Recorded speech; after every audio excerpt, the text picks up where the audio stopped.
เอากราบทักทายสบายดียามเช้าเนาะมื้อนี้โอ้อากาศเริ่มหนาวแล้วพี่น้องในช่วงนี้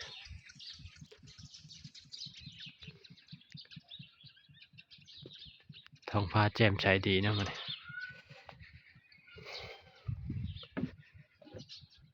น้ำหมอกก็เริ่มตกทุกคนช่วงนี้หลังจากอากาศหนาวเนาะ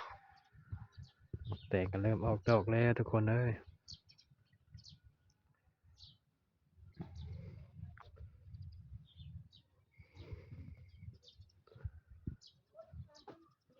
แดดขนาดเนาะมื้อนี้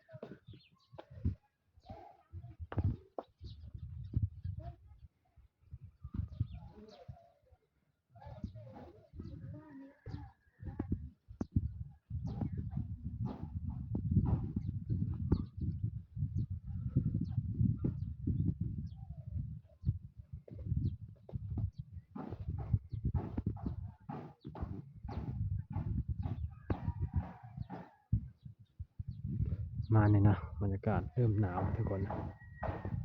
ตอนเช้านี่จะหนาวแห้งเลยเนาะ